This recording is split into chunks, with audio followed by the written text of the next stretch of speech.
Narito na naman tayo sa isang video ng W-Zone at titignan natin ang update dito kay Kai Sotto na kung saan napapansin na rin siya ng ESPN at nasa rank 13 ito pagdating sa overall center position at titignan rin natin ang overall rankings nito pagdating sa NBA mock draft ng ESPN. Unti-unti na ngang umaangat ang pangalan ni Kai Sotto pagdating sa mock draft ng ESPN at sa ngayon ay pasok na si Kai Sotto pagdating sa top 100 players ng ESPN na gustong makapasok sa NBA sa pamamagitan ng NBA Draft 2021. Napabilang si Kai Sotto sa top 13 big man ng ESPN o sa kategorya ng mga sentro. Magandang sinyalis pa rin ito kay Kai Sotto dahil na rin sa nagbubunga na ang pagsisikap nito. Mahaba-haba pa ang oras bago ang NBA Draft 2021 kaya asahan natin na tataas pa ang rankings ni Kai Sotto dahil na rin sa unti-unti na nitong naaayos o nagagawan ng paraan ang mga napunang kahinaan nito noon. Mataas ang basketball IQ ni Kai Sotto at maaaring daanin niya ito sa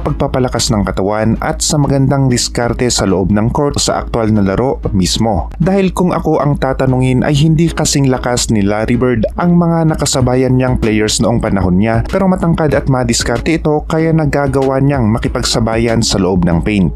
Hindi nga nagkamali ang mga ilang players at coaches sa mga sinabi nila na may potential si Kai Sotto at ang potential na iyon ay unti-unti nang nagbubunga ng resulta. Nauna ang NBA draft room sa pagpapalabas ng bagong update dito kay Kai Sotto na kung saan sigurado ako na ang mga staff ng site na ito ay wala nang ginawa kung hindi ay manood ng mga basketball players na papasok sa NBA Draft 2021 at kumalap ng impormasyon tungkol sa kanila. Kaya naman meron ring basihan ang mga inilalabas nilang update tungkol dito kay Kai Sotto. Sa sariling opinion ko lamang ay kailangan mo talagang pagsikapan ang lahat kung bago ka pa lamang sa isang lugar o kung hindi kaya ay palaging ikaw ang magiging underdog kung isa ka lamang dayo sa bagong teritoryo. Gaya nga ng sinabi ni Kai Sotto noon na kailangan niyang ibigay ang lahat ng kanyang makakaya sa kada laro para makuha niya ang respeto ng mga ibang players at maging ang mga fans na rin. Kung saan dito naman ako believe kay Kai Sotto dahil kitang-kita ang determinasyon niya noong sinabi niya ang bagay na ito. Nakita naman natin ang mga highlights nito at kung anong nagawa niya noon laban kay McCormaker. Noong nasa TSF pa ito at kung sasabihin ng iba na lumakas na si McCormaker ay sasabihin ko rin na maging itong si Kai Sotto ay hindi rin tumigil sa pag-iensayo at pag-develop sa kanyang skill sa larangan ng basketball. At tandaan natin na mas bata si Kai Sotto ng halos 2 taon. Isa lamang ito sa halimbawa na pagdating sa actual games ay kayang-kaya ni Kai Sotto na makipagsabayan sa kahit na sino mang players sa loob ng paint.